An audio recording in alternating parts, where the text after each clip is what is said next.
one of my groups that I belong to, they were saying that just ask a question, the overall experience. Ask a single question and gauge that based on a 7. And anything above a 7, anything below a 7 is a fail. Everything above a 7 is great.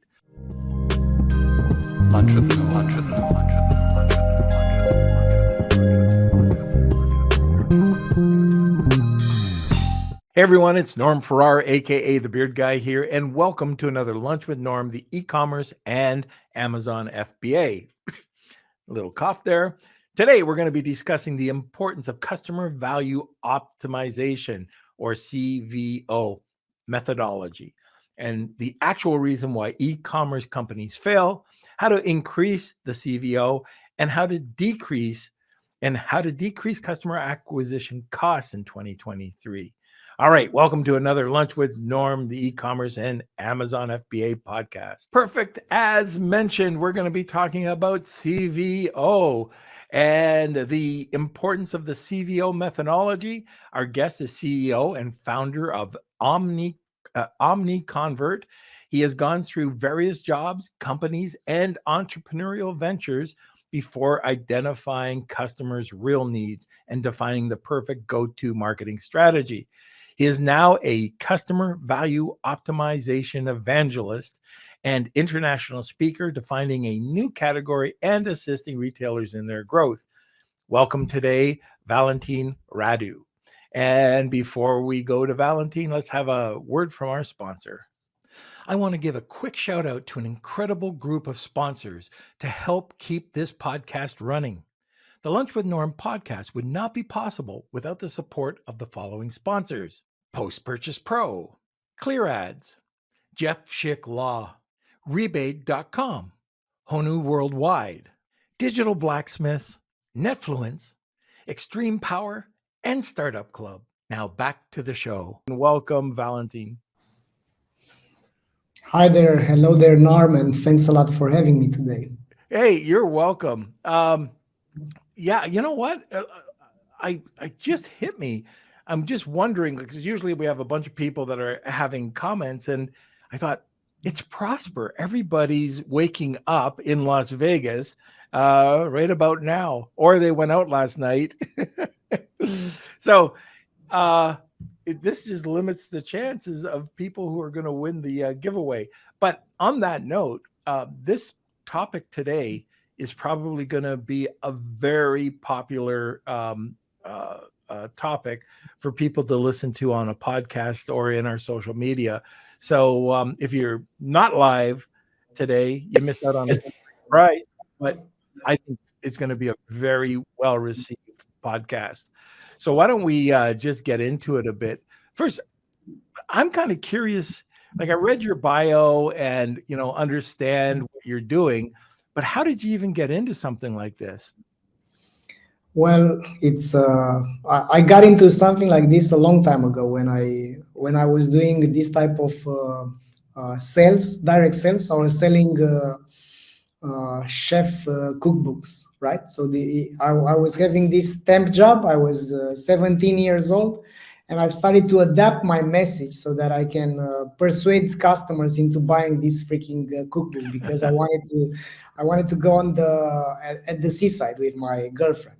And I've made this type of ongoing optimization of my messaging and whatever. So at some point, I've realized that some customers are more important than others, because the chances to sell to someone are way higher if you calibrate your messaging to the target. For instance, I was selling these cookbooks to old ladies trapped in the bus station with their nephews, and that was the first time when I understood the power of focusing on the right customers. Now, joke aside, after that I've built 4 companies, and my third one was turned out to become the largest online car insurance player here in Romania. We had 250,000 customers. And I've made it thanks to the data analysis. So I've understood who are our best customers and what makes them come back to buy again over and over again. And thanks to this type of knowledge, I've built Omniconvert, and now we are focusing on customer value optimization.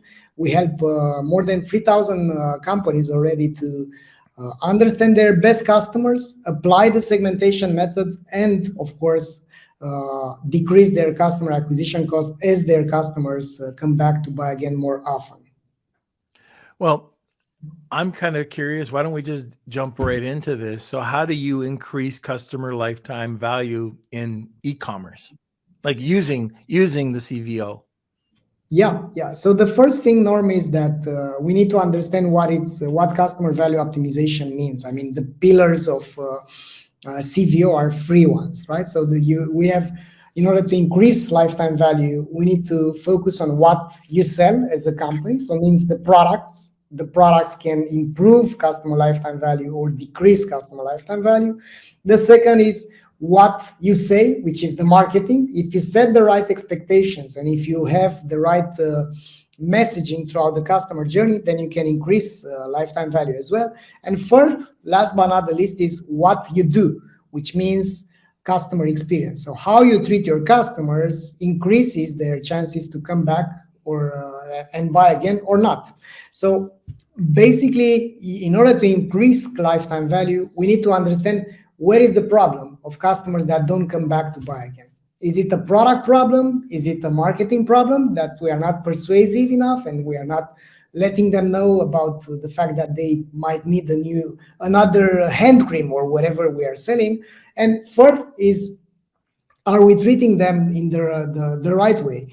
And once we know that, in order to know that, the first step is always to ask the customers, because data, the quantitative part of the data is showing just one side of the story. Having enough responses from customers that are getting through all the barriers that you put in front of them, consciously or unconsciously, and once we know what made them stop buying or what made them continue to buy, will allow us to understand how to calibrate the customer journey and increase lifetime value. And that's, of course, just the overview. We are just scratching the surface of CVO with this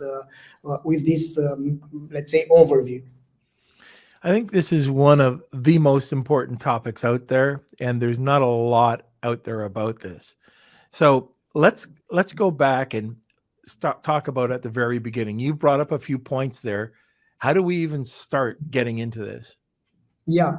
So the first thing is that we need net promoter score. I'm a big fan of net promoter score, but not of the average NPS. So every company out there is asking their customers, what are the chances to place another order from us? Unfortunately, on Amazon, you can't do this, but there are some workarounds as well. So you can do like package inserts with some QR codes so that you can build your own email list. So you can still do a few things out there as well.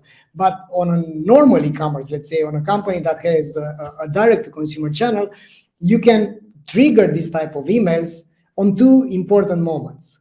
Pre-delivery, which means on the thank you page, because when someone is buying from your company, they are not buying the product, they are buying the promise of a better future with your product.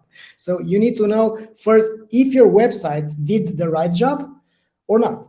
And then is the post-delivery NPS, which you are triggering after the customers got the product in their hands and they've used it or consumed it for the first time. Because knowing the differences between the pre-delivery NPS and post-delivery NPS will allow you to understand what is the expectations gap, right? Which means in plain English, you know if you've done your job or not. So basically, it's allowing you to see that you've set the expectations of 85 and you've delivered of 61, and that's bad, right? So if this delta NPS is so low, it's clear that this is really bad. Now, once you have this NPS in place, you will also have the follow-up question, which means you will know which are the main issues that the customers are facing. And also, based on this type of feedback, you will know if you have a product problem, if you have a marketing problem, or if you have a customer experience problem. Of course, you can have all of them, but the product problem is the most painful because it's the hardest to fix, right? It all starts with the right product. If you don't have a product that delivers enough value to your customers to make them come back, then you should go back to square one and to find the products or to fix the products that you're selling. Very good. There's so many little things. Now, you mentioned like for Amazon, okay, so the inserts, and there's a few different things that you can do, and how it could be different. So let's say you're direct to consumer. So you're D2C on Amazon. Does this change if you're a wholesaler selling into retail? Yeah, there is a difference between if you're a wholesaler selling into retail chains, or there are still some things that you can do. So you can promise something on, I don't know, on the package of the product. There are some, for instance, there are some things that some companies are doing. They attach those little stickers, that are detachable on their product because you want customer feedback. So you want to know what is the feedback from your customers in order to improve. If you're on Amazon, you can do these package inserts, if you're a direct to consumer that sells on your own channel or on your own e-commerce, that's way better because you have multiple touch points. You can use SMS, you can use email, you can use even direct mail to get in touch with your customers and to find out if they are happy about your product, because that's the growth flywheel, right? You invest money, you acquire customers for the first time, then if they are happy, they advocate for you. They become your brand evangelist, and your customer acquisition cost is going down because you've achieved the network effect. That's the wet dream of any e-commerce leader out there. Right. Yeah. And I can see that. However, I don't know if this has ever happened to you. So you buy a product and you now either you've scanned the QR code, and the product or the company now hits you with a customer survey, and you start answering the customer survey. They don't tell you how far along in this customer survey that you're going, but now you're getting into 5, 10 questions plus. And I've seen many that have gone over 10 questions. That is a huge turnoff for me. Like, okay, I love the product. I love the customer experience. You're asking me for my opinion? Sure. And then it's, what did I get myself into? So, I think you really have to be careful on that. And in fact, one of my groups that I belong to, they were saying that just ask a question, the overall experience. Ask a single question and gauge that based on a 7. And anything above a 7, anything below a 7 is a fail. Everything above a 7 is great. But just base it on that. And I thought, wow, that's really kind of a cool idea. And then the other thing, one of the things to increase that customer experience on delivery is and get that overall customer is the add-on. So either you're putting something special into the package, or when they finish that questionnaire, now you can send them off something that they never expected. You're not saying, oh, here's a 10% off coupon, but here is something that goes along with your product. So for me, I sell soap. Here's a soap dish. And then it just comes and it's wow, So I don't know if you want to expand on that for a bit. Yeah. So when you are doing surveys, as you've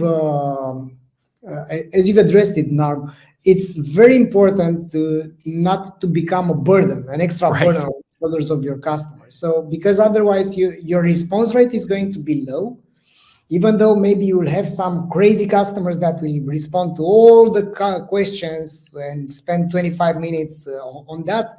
But the whole idea is to make it very easy for them to respond. And that's why with the NPS, you simply have the scale from 0 to 10. What are the chances to recommend us? And then an open-ended question, which is the key here. Yeah.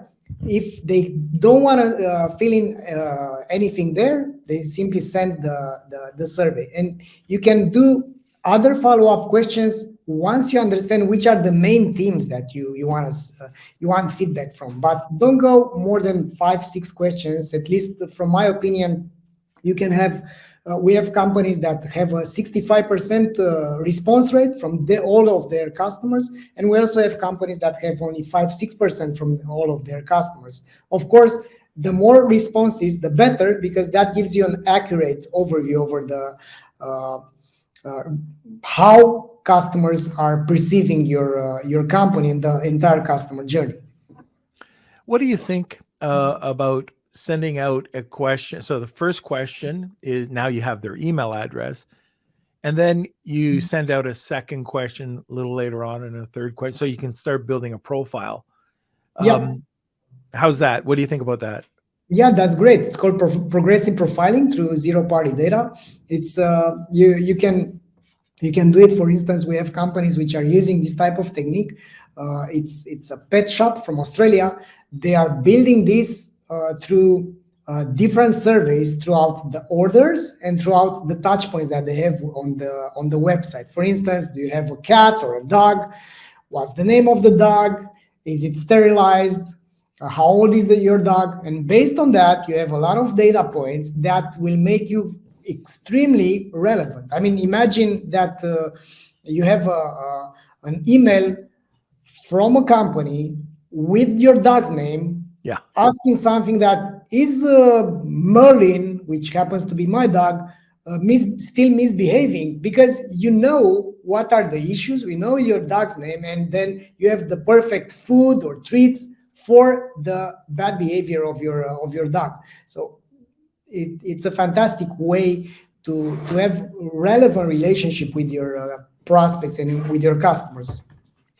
So today, if you joined us a little bit later, we're talking about customer value optimization. It's such a key importance to building up a strong customer relationship.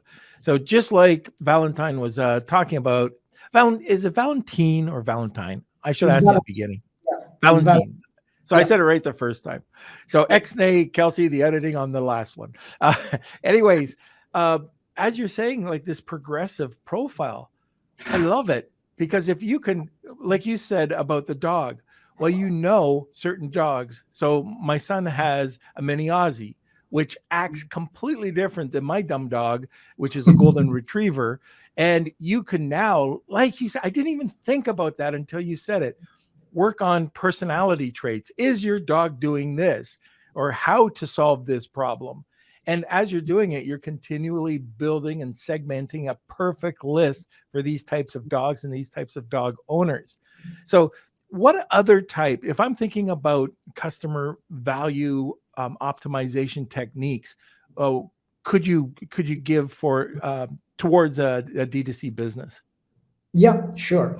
One important aspect is to understand the power of lifetime value. Yeah, because if you know how much you can get from a customer throughout the entire lifespan, you also know how much you can spend to acquire that type of customer. But the beauty is that you can slice the data, and you can look at lifetime value by channel, or lifetime value by segment of the customer, or lifetime value by the category of the first bought product.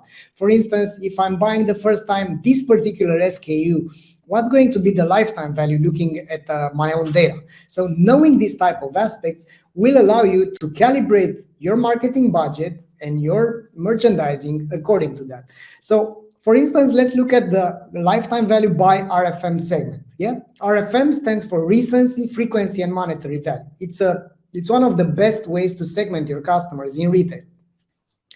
The beauty of RFM is that it's not only showing you what is the lifetime value by segment, but it's also showing you what is the lifetime, which are the customers that have a high lifetime value and they are still active, or some customers which are about to dump you, as we call them, or ex-lovers, right? Customers with a high lifetime value but low recency score. So these are customers that used to buy from you over and over again, and now they are gone.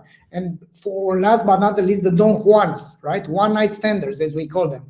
They've bought once, high lifetime value, but 1 year after, they are still not buying from you. So knowing this type of clusters, this type of segments, and looking at their lifetime value will allow you to calibrate your marketing messaging according to the relationship that they have with your company.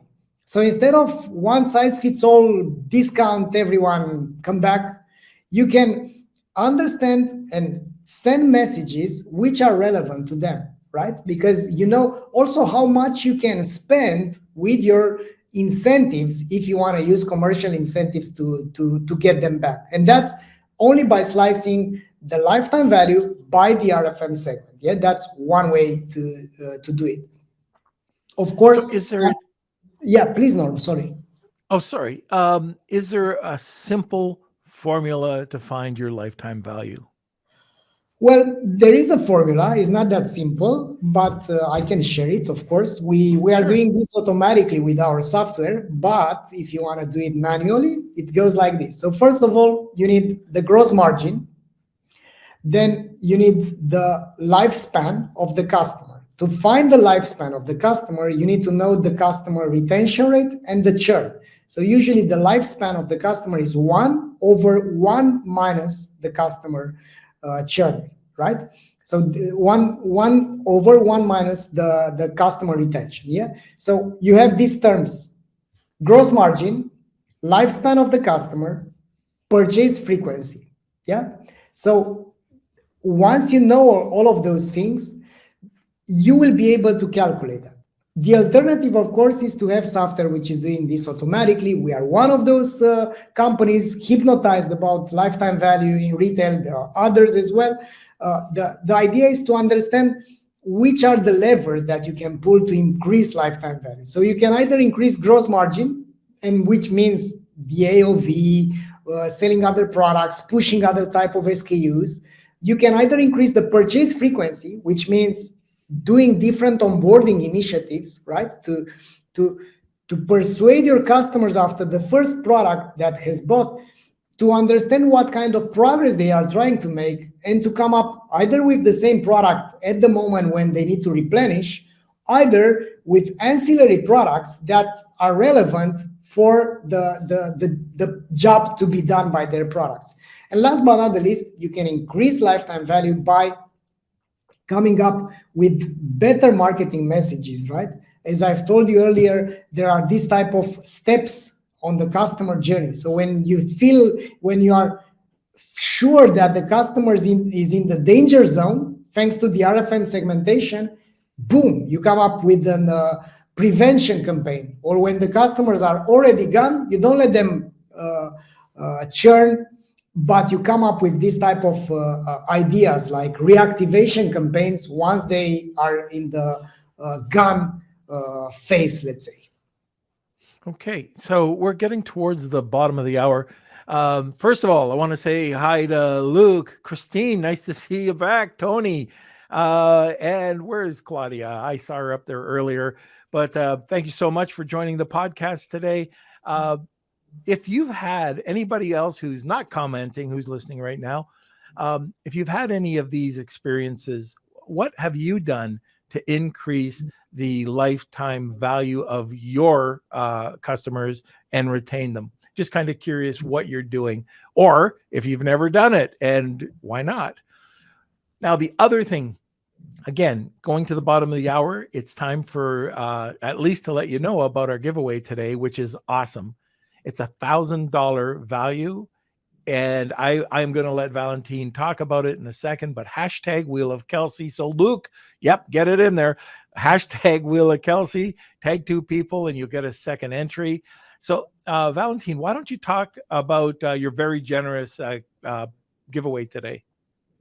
Sure. So Norm, I've been in e-commerce since 2005.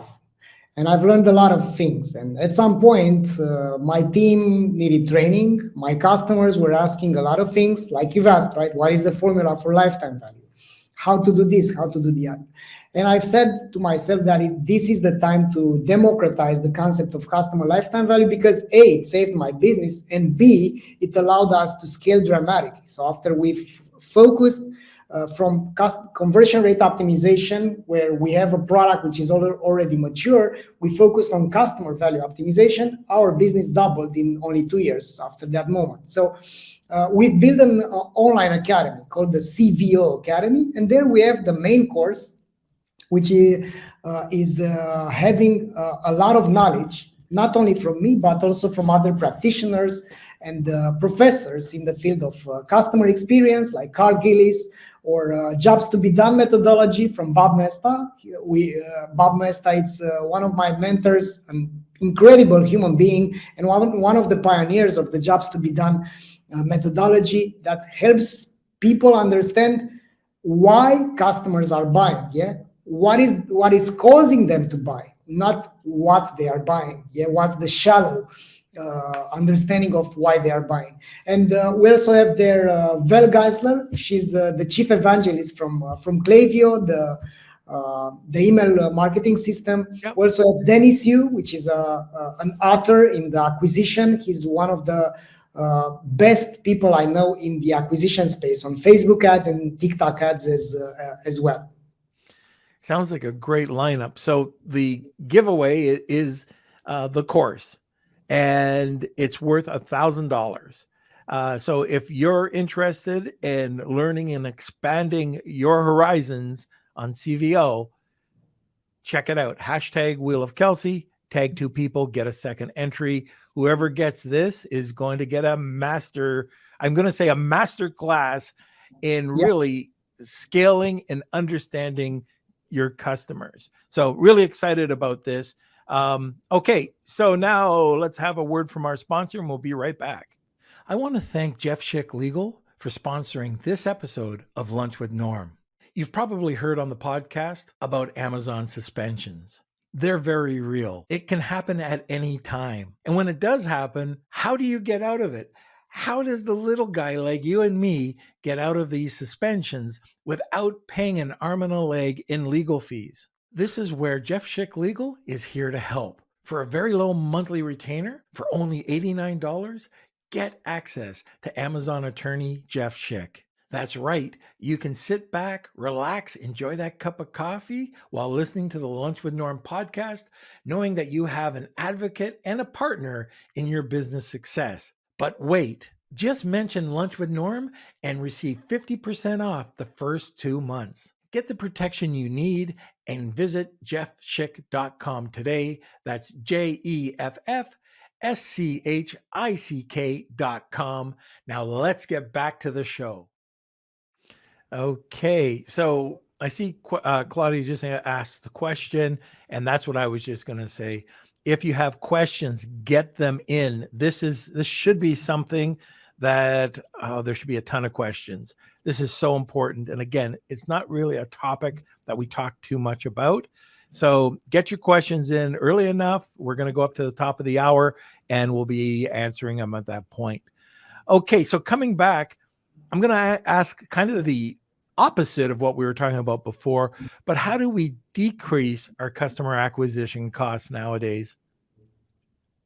Great question. So first of all, it's about becoming way more relevant. So the first thing is that I am going to suggest to our audience today is to understand their customers better, because there is a thing which I call the holy trinity of acquisition. So we have the product that we're selling, we have the creative that we're using, right? Which means the message that we're using, and then we have the target. Yeah, on what channels, with who are we targeting with our message? Now, at this particular moment, most of the companies are tweaking their bids. They are focusing on the ad networks that they are using, and they are disregarding the other 2 components, which means what are the products that we're selling and what kind of messages are we using.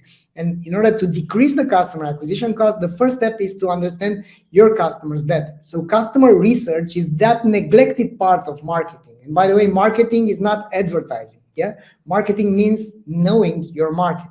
And to do that, you need to do a deep dive into your customer data and to go there and to do this type of interviews. So I'm a big fan of the jobs to be done methodology because I've seen it working for us and for our customers as well. Let me give you an example. One of our customers, Hush Blankets, they are selling weighted blankets. They thought that they are selling the cuddling feeling. They are selling this as a present for Christmas, like a blanket, which is, I don't know, giving you this cuddling effect.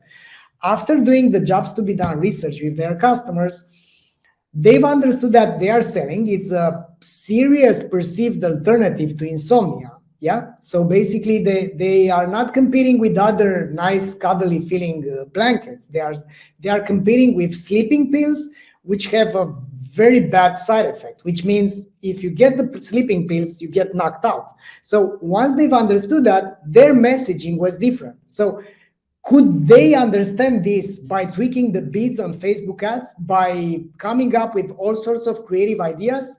I bet not. So the idea to decrease customer acquisition cost is to understand what are you really selling. And the jobs to be done method is showing you exactly that. And that's, by the way, a part of the CVO Academy. It's the whole module, which is being taught by Bob Mesta, which is one of the pioneers of this method. Well, that sounds fantastic. And it definitely, what a great example with Hush. And, you could take that and it's understanding that. I mean, if you don't understand that part of the business, you could be spending a lot of money. You could be wasting a lot of money. So where would somebody or how would you get started doing this? So I know that this is your company, but I'm an individual. So let's just take an example. Claudia, I see Claudia is listening today. She's got a product that she wants to bring to market. How does she get that kind of insight to understand what you were just talking about? Yeah. So if Claudia has some competitors, let's say when you are selling a product, you are sure having products that you could be a replacement of. And knowing this type of having this type of data is going to be much more easier to do this type of interviews with customers from your competitors, right? So when someone is buying, I don't know, a hand cream or whatever, once you get in front of these customers, because you don't need like hundreds of responses, you only need 7 to 10 interviews, in-depth interviews with customers, so that you understand the struggling moment. So when you do advertising, you need to advertise not for the gains, but for the pains.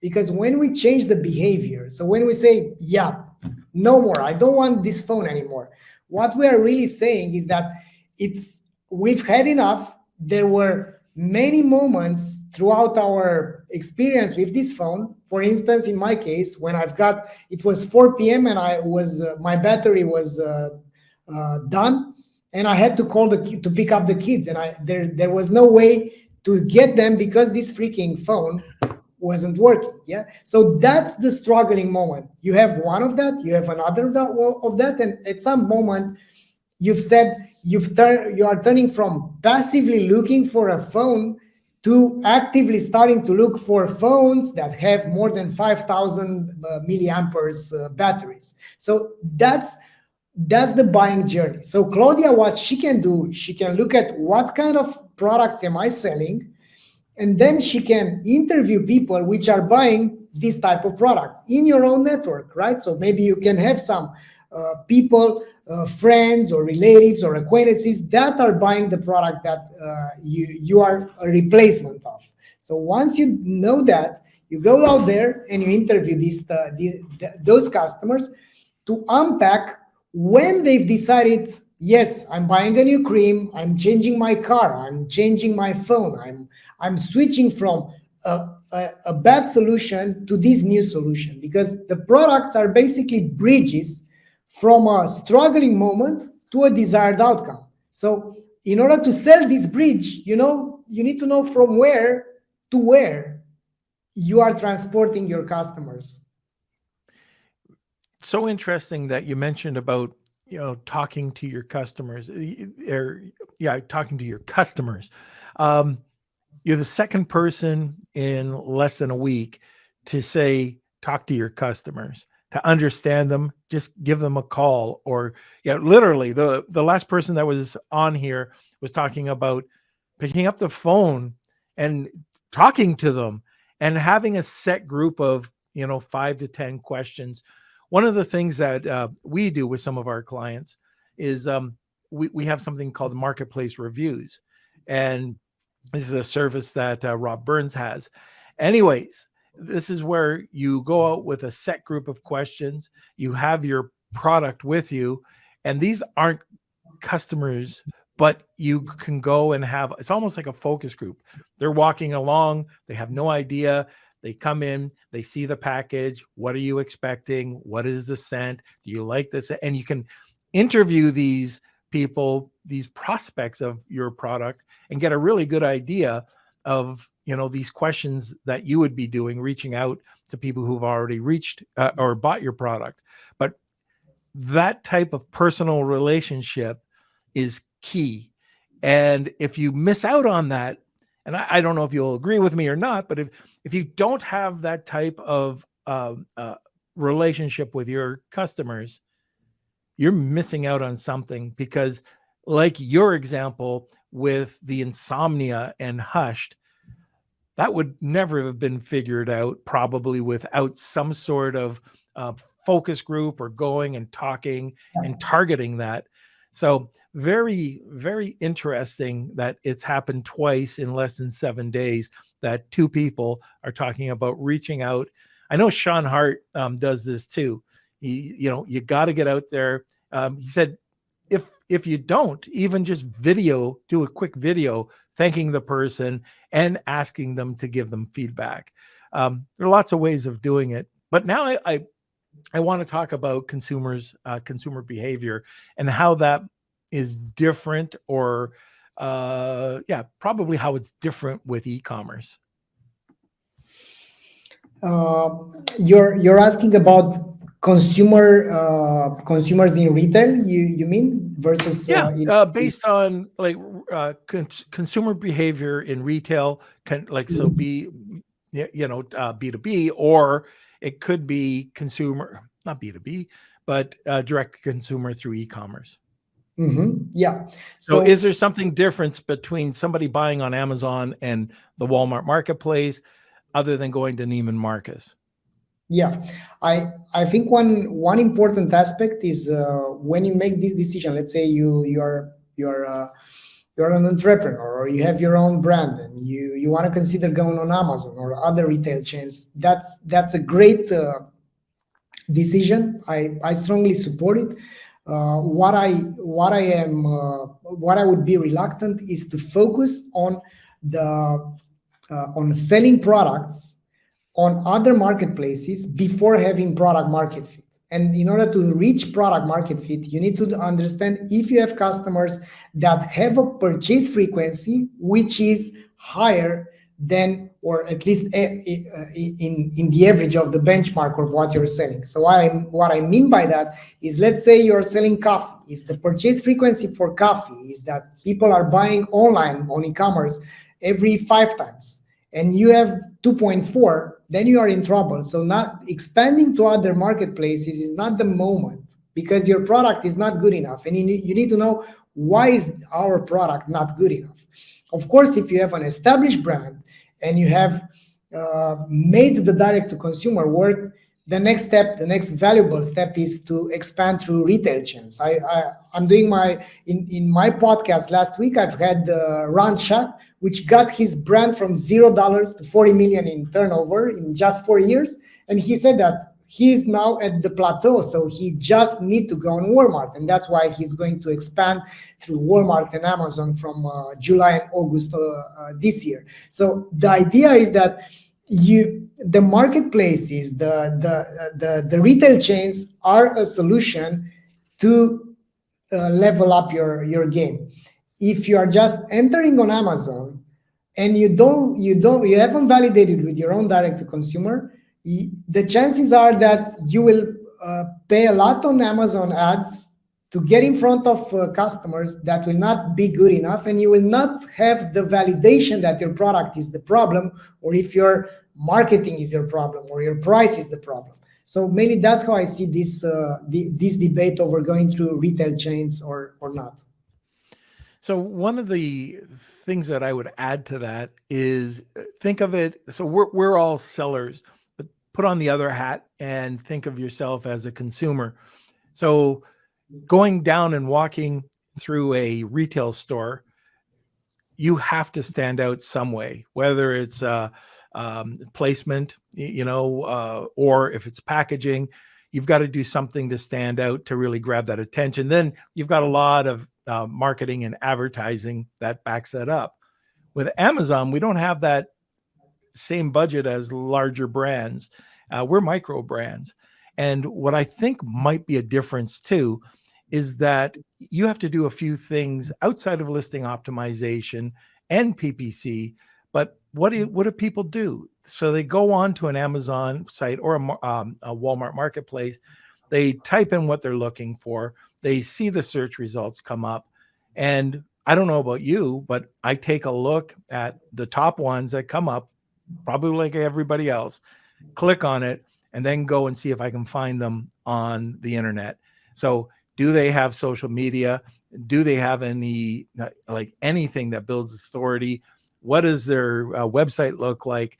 So I think these are all things too that are different for a consumer than going into the retail store and already seeing the brands that have advertised, and they have these bigger budgets that are on television, for the most part on television, maybe advertising on the internet.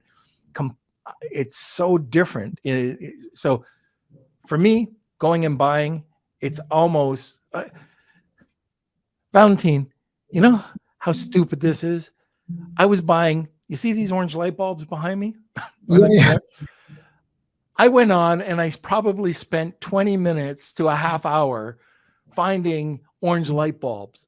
And why I did that, it's so stupid. Like, I'm in Amazon. It's, are they the same? What's the best price? What's the best listing? And then I ended up paying a lot more than anybody else for the same light that I could have got for a lot less because the listing was well done. But that's the type of research that you do when you're on Amazon. At least for me, is I start doing that.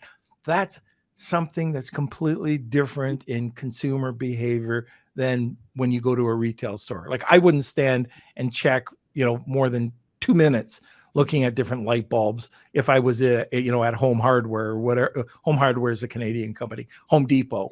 Yeah. Anyways, that's just my thought on that. You've had the job to be done, Norm, and basically you wanted to make it good from the very beginning, and that's why maybe it paid off for you to make this research and not to come back to buy again or not to waste the chance. So there is also a reason why you've spent so much on doing the research before buying. It's a $3 light bulb. So anyway, it just, that kind of, when I sit back and I think about it, I go, how crazy am I to do this? And you know what? I've done it for other things too, and you did it, Norm, because the time you weren't aware. And that's a very important thing. If there is a company called Restoration Hardware, right? They've activated their loyalty program. So it's a paid subscription program. You pay something like $100, I think. Yeah, something like $100 to have all-time 20% or 25% throughout the year. But what they've discovered, so their profits went through the roof after launching this membership program, due to the fact that consumers are very bad at analyzing what their time is valued and how time will work for them. So you don't buy a sofa every year. You don't buy, when you need furniture, you need it one time and then you are not going to pay anymore. But when you have that subscription that you've paid $100, A, you think that you are losing out if you're not using it, and B, you end up paying even more than paying full price because the cadence, the purchase frequency is not that high. So as any consumer, I'm also doing this type of mistakes because I'm not analyzing what time means for me. And that's what you've did as well. You've spent half an hour to pick the $3 light bulb. Right, right.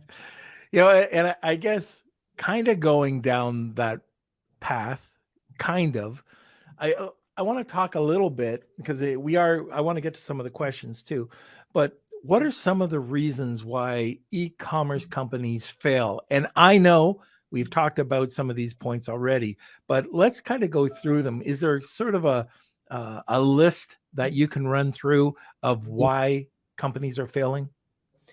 Yeah, so I think the first thing is that the entrepreneur is not fixing their mindset, his or her mindset. I think this is number one, because if you have a strong mentality, you will find a way. So if you are a long-term on a long-term marathon, and if you are aware of that, you will find a way. But that's reason number one. Another one, they run out of money, and that means chaotic reporting, not monitoring what matters. So that's reason number two. If you always know how much cash you have available, what is your cost to acquire customer, what is the lifetime value, what is the CAC payback period, so in how many days you are going to get your money back after acquiring a new customer. If you know those type of data, so if you know the e-commerce growth formula, your chances to survive are going to be dramatically higher than shooting in the dark. Reason number three, I think it's related to the bad team. So you have an owner that gets all of that. He's a very sharp mind, but he's unable to, let's say, have the courage and the inspiration to build a team and to fire himself from that position. So he still is the marketing manager, the head of customer service.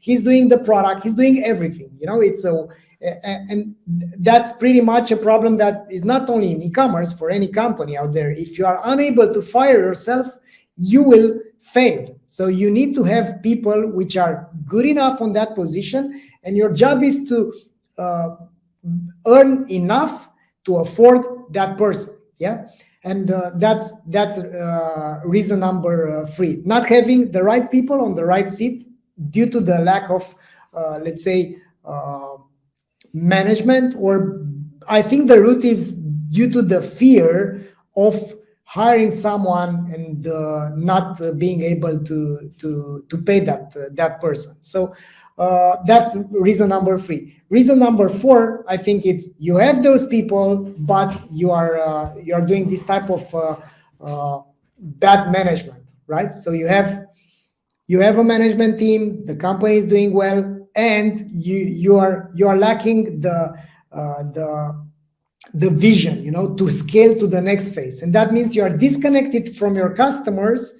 You have what you're doing, but the market is going this way and you're still going that way. So we've seen big companies failing due to that. I mean, I don't know, remember Blockbuster and other companies as well. You have to align your vision to where the market is going. And in order to do so, you need this type of customer feedback loop, you know, constant feedback from your customers. And I guess those are four reasons why e-commerce companies fail. And maybe number five would be that you are hypnotized on the same growth channel, on the same channel. So you're not diversifying your channels. So I don't know, now it's TikTok, now it's Facebook ads, now it's whatever. So you need to be aware about where your customers are spending their time, so that you decrease the customer acquisition cost, so that you can afford to pay even more than your competitors to acquire customers. So basically that's reason number five, and I have only one left to go. Their products are not good enough. So basically they are not delivering enough value with their products, and that means you can grow artificially a brand because of your reputation, and thanks to your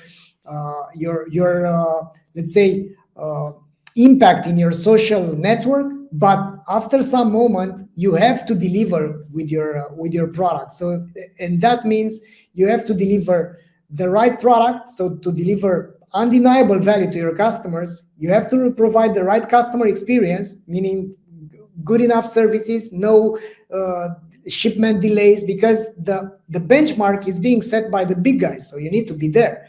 And last but not least, you need to have the right marketing to acquire customers that do come back, and you will fix your unit economics thanks to that. That's awesome. So seven reasons why e-commerce companies fail. All of them were great reasons. So thank you for that. Now, from what I understand, and this is Kelsey pinging me, so I hear that you have a book being launched called the CVO Revolution. You'll love. I just got this information. The CVO Resolution. If you love losing customers, you'll hate this book. You want to talk about that for a sec?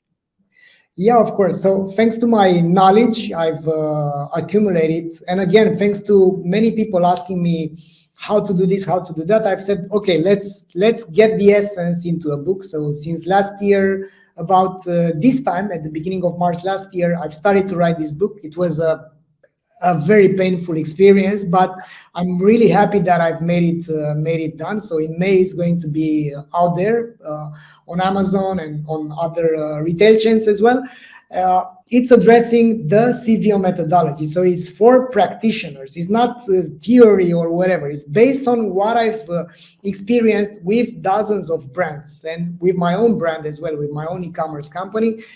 I want it to be like a manual for anyone which is willing to increase the customer lifetime value and to have a healthy e-commerce business thanks to customer value optimization. All right. Okay, Kels, why don't we get into some of these questions? I think there's 3 or 4 of them.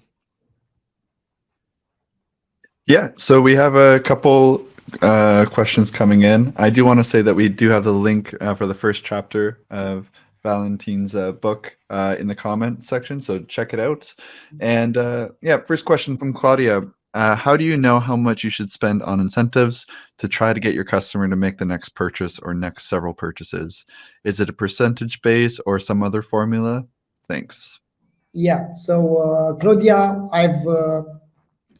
I've wrestled with this for a long time, a lot of years ago, and I've came up with the formula to do that. So basically, it requires the rule of 3, and it also requires knowing what is the lifetime value and what is the CAC payback period. So knowing those 2 things, you can come up with incentives. Let's say if your lifetime value is $100, and if the chances for customers to come back to buy again after the first purchase are 25%, how much can you afford on an incentive to make them come back? And the response is that you build these 2 free scenarios, let's say, and you come up with, if I don't pay anything on it, the incentive, that is what I'm doing. I can just tweak the messaging, right? No commercial incentive. Or if I pay $10 or if I pay $20, what is the break even? So how many new customers should I convince to come back to buy again in order to break even if I give a $10 incentive? You can find it in the CVO Academy in the course. So it's a lesson exactly for that, and it's also there the formula, the sheet, the calculator, the Google sheet that you can use to find out this thing. Okay, next question. All right, next question is from Tony. What are the key takeaways from the Hush success that I can try to replicate on a shoestring budget? Yeah, the key takeaway would be that you need to build use cases, right? You need to know what is your product for, and on your website you need those type of use cases. You need ads in particular for those jobs to be done, because those are the use cases, right? If you are here to buy a present, if you are here to get rid of sleeping problems, or if you are here to improve sleep or improve your performance, based on that you build landing pages, you have these use cases on your homepage, and then you do remarketing ads based on that. So because the whole idea is to calibrate your message to the desired outcome that your customers have. So that was one key takeaway. Another thing is that you need to understand when to do the onboarding for those type of customers. So if they are buying because of X, reason, you do this onboarding and you look at what is the moment to ask for referrals, or to make them buy another product due to the fact that they are so excited about it that they want to give it as a gift. They want to offer it as a gift. So there are these particular moments when you can leverage your customer base thanks to that. Okay. All right. The next question is from Luke. Is there a good way to get this data from Amazon customers? I know inserts, but my products are already in Amazon warehouses. The next batch will have better inserts. Yeah, unfortunately for Amazon, if you can't get in touch to your customers, there's nothing you can do. What I suggest though is to use a short link that can change. It's a paid version from bit.ly, for instance. I'm using it in my book as well, because maybe I want to change it in the future. So I'm using these short URLs, and you can use these QR codes that you can change afterwards. Right. So something like you can place the hook, like you will be amazed about what you can earn from us. And they are curious. They go to your landing page that you can change afterwards, and you can tweak so that you capture their email address and you get their feedback, and C, you can place the seeds for them buying from your own channel or from referring new business to your way. But the whole idea is that you need to think it through from the very beginning. Now, if you have your batch in Amazon warehouses, there's not too much that you can do. Yeah. So when you're doing that QR code, just make sure it's not static, that it is a dynamic QR code. We do that as well. Just, it could change on the season, or it can change on the holiday. So something to consider there, Luke. Okay, and our last question is from Tony. Should we expand to Walmart USA? We don't sell much on Walmart Canada.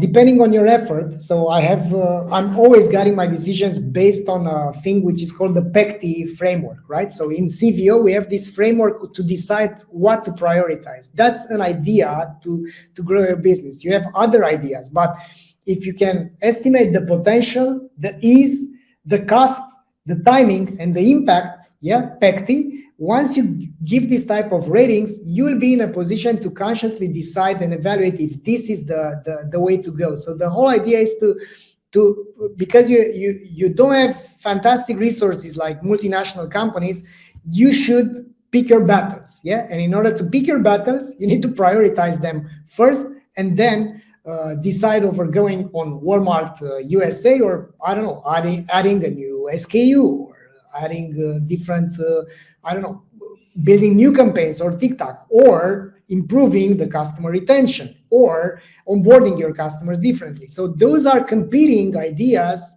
because these are your resources, and all you have is 24 hours throughout the day, right? Yeah. And Tony, you could send me over that listing too, because I'd like to see, if it's properly optimized or not. Walmart is completely different than Amazon. So just DM me with the listing. I'll take a look at it.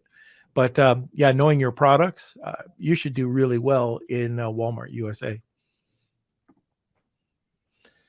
Okay, so that's it for the questions from my end. Okay, so I guess at this point, this is last call. If you are interested in receiving that $1,000 course from Valentin, it's hashtag Wheel of Kelsey, or tag 2 people, and you'll get a second chance to win. So this is a one-time giveaway. I think it's going to be awesome. There's a lot of questions here that Valentin scratched the surface, but in the course he provides a lot more information, and there's a lot of really great people that are involved with it. So anyways, hashtag Wheel of Kelsey and tag 2 people, you'll get a second entry. Let's have a word from our sponsor. We'll come back. Oh, maybe before that, Valentin, how do people get a hold of you? You can find me on LinkedIn, or you can go to the CLVrevolution.com. There we have all these materials. We are organizing events and so on. So if you think I can be of help, find me on LinkedIn, direct message. I'm always responding. Perfect. All right, Kels, let's go to a sponsor. Launching products isn't like it used to be.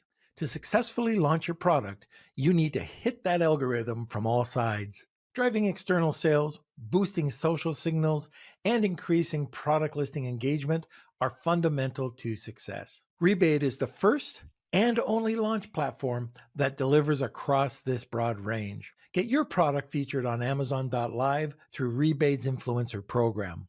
With this service, your product gets instant exposure to large audiences of shoppers and permanent placement on Amazon Influencer Storefront, which drives perpetual sales. Run a sweepstakes campaign on Rebate and connect with shoppers off Amazon. And lastly, drive external sales with tried and true deals campaigns. Visit rebate.com today and get started with your 14-day free trial.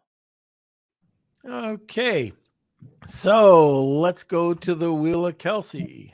All right, here we go. It's time for the Wheel of Kelsey.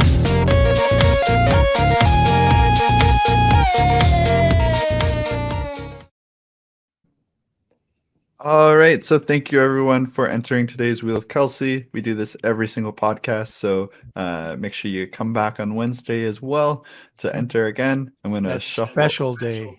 Yes. So I'm going to spin it. If you are the winner, please email me, k@lunchwithnorm.com. And Christine. Congrats. Congratulations, Christine. You know what to do. Email me, k@lunchwithnorm.com, and we'll connect you with your prize. So congratulations, and thank you everyone else who entered. All right, Christine says, woot woot. Congrats. All right, and we did actually have a good turnout, even though Prosper was going on. So glad to, thank you to everybody that was that attended or listened to the podcast today.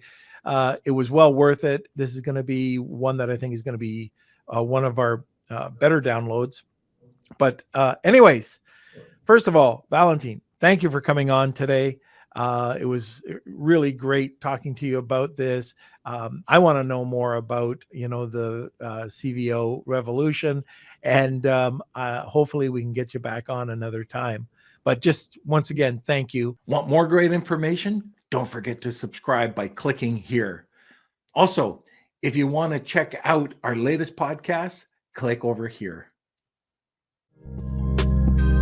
Lunch with